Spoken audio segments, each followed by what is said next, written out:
The Queen of Oz, Part 2. In the middle of a frozen winter night, a teenage boy made his way slowly down the side of a mountain.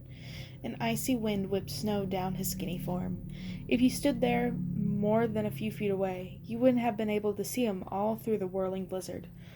But if somehow you had been able to peer through the curtain of snow and follow his movements, you might have noticed his course was steady and unwavering. If magical sight had given you a view of his face, you would have been quite surprised to see that the boy seemed undaunted by the gale-force winds, an icy and near-invisible path, and the cliff that plunged thousands of feet mere inches from his toes. In fact, the boy had about him an air of confidence. A frown of concentration twisted his features as he picked his way around boulders, and his shoulders were hunched against the shrieking wind. Of course, you wouldn't have been there to see any of this, because no one in their right mind would be clambering about in the traveling mountains in the middle of a winter blizzard. Oblivious to these hypothetical deliriations, the boy stopped briefly and looked around. He adjusted the thick fur coat that offered him some protection from the storm and stomped his feet, knocking some of the snow off his heavy, thick-soled boots. "Almost there," he said out loud, the wind tearing the words from his mouth. He moved forward again, this time a little more quickly. Presently the boy made a glint of light through the snow and let out a triumphant whoop, breaking into a shuffling, near run despite the force of the storm. Sure-footed as a snow troll, he scampered down the path as he drew closer to the light source, until he stood outside a narrow stone passage hewn into the side of the mountain and rigged with glow balls. He snatched a globe of its pole, and glowing mass of insects inside the hollow glass ball buzzing madly, and ducked into the passage. Inside, a low stone doorway broadened into a wide, smooth-walked tunnel extending at a gentle downward angle into the heart of the mountain. The boy held his glow ball aloft, illuminating the passage as he moved forward into the dark. The violent noise of the storm rapidly receded until all he could hear was his own panting breath, echoing against the tunnel walls. At last he saw another faint glow at the end of the tunnel. The tunnel ended in an immense cavern, its walls dotted with more glow balls and wrought metal brackets. Their light stretched up into the darkness without reaching the ceiling of the huge chamber. The ashes of long-dead campfires dotted the hard stone here and there. Close to the tunnel's entrance, a stack of fresh firewood was piled up, and the hearth here looked as though it had been used recently. The boy sank to his haunches next to the fire pit, carefully kindling the way the witch had taught him. They had no love for each other. Well, he didn't have much love for her, at any rate.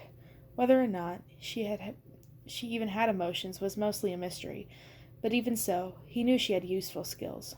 He pointed at the pile, closed his eyes, and concentrated so fiercely his brow crinkled. A moment later, a thin wisp of smoke trickled upward from the little pile of twigs, and soon a tongue of fire was licking at the dry wood. When the kindling was burning steadily, he carefully placed larger logs on the fire. Only then did he pull off his snow-damp furs with a sigh of relief, stretching his legs out toward the crackling flames. The boy's name was Pete, and winter in the mountains was his favorite time of year. Not because he liked the cold. He didn't.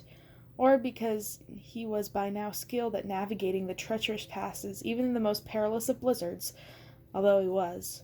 But winter was when Mombi was most distracted, and that meant she largely left him alone. Summer was chore season, running endless errands for the old witch, replenishing her stores of herbs and potions and magical ingredients, constantly at her beck and call. But winter was when she holed herself in her little cottage, studying magic and casting spell after spell. He could disappear for hours or even days at a time, and she barely noticed.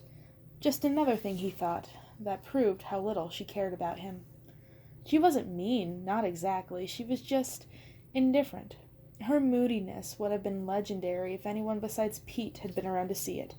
She was ugly and old and cranky all of the time, and mostly she took her bad temper out on him. She treated him like a servant, not a son. And that was because Pete wasn't her son. He put another log on the fire with a sigh. That was pretty much all he knew about himself, and he was sick of it. That Mombi wasn't his mother, that he had no family. It was the only thing the old witch had ever told him about his past, sandwiched between reminders of how much she had done for him over the years, how she'd taken him in and fed him and clothed him and given him a safe place to live. He didn't remember anything about his life before Mombi. and whenever he asked, all she did was go on about how lucky he was that she'd found him and spent the best years of her life taking care of him, which wasn't much of an answer at all. She didn't care about him. All she cared about was having a servant handy while she obsessively learned magic. That much was obvious by how rarely she noticed his long absences in the winter. He would run away altogether, except that he knew, once she wanted to, how quickly she could find him. She might not notice at first that he was gone, but as soon as she needed him to carry water or fetch some obscure magical ingredient, she'd miss him. And the free labor. Her magic was strong enough to pin him down no matter how far he ran. She'd told him so many countless times, and he believed it. Pete leaned back against the rough stone wall of the cavern. He discovered this underground network years ago, and had become his refuge from Mombi's ill-tempered harangues and constant barrage of orders. The warren of caves and tunnels went much farther than he'd ever dare to explore. Miles and miles of cold, empty dark, stretching deep into the roots of the mountains. But he'd stocked the outer caves with firewood and dried food, blankets, and Mombi's discarded spell books. Pretty rocks and bits of wood he'd found on many expeditions. He wasn't the first to use the caves, and he doubted he'd be the last, but for now, he was the only one. Mombi, he was sure, didn't even know they existed. The caves were more of a safe place to him than Mombi's little shack in the woods ever had been, but he couldn't wait to leave them behind either. Someday, he was going to see the rest of Oz. Someday when he escaped the old witch's clutches for good. Someday when he... Something stirred in the darkness at the cave's entrance, interrupting his now familiar internal monologue. Pete sat bolt upright. He wasn't alone, and anything that was out in the storm was either very stupid or very dangerous. "Hello?" he called uncertainly, feeling at his waist for the knife he always wore strapped there. It wasn't magic, but it was sharp. "Who's there?" "Hello?" came back an answering call. The voice was low and deep and startled, but not afraid. "Is someone there?" The speaker came into the light, and Pete blinked in surprise. It was a Munchkin. He was tall for a Munchkin. At least Pete assumed so, since he's only seen a handful of Munchkins in his life, and they've all been much smaller than him.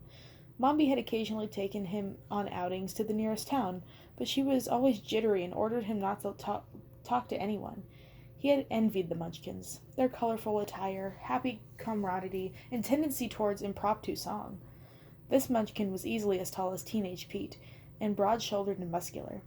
Pete wondered if the Munchkin would get any taller, but he thought it impolite to ask. He was wearing sturdy clothes and looked made for traveling, and they were patched and repatched in places as though he'd been on many long journeys. His boots were scuffed, but looked uncomfortable. He had a bow slung over one shoulder and a quiver full of arrows strapped across his back, and he carried a bulging leather pack. Long black hair fell into his piercing blue eyes.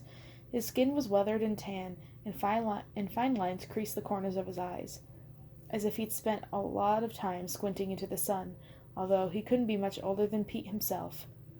And Pete saw one hand rested lightly on his own knife, tucked under a leather scabbard at his waist, just like Pete's was. Also, unlike other Munchkins Pete had encountered, this one looked like he knew how to handle himself in a fight.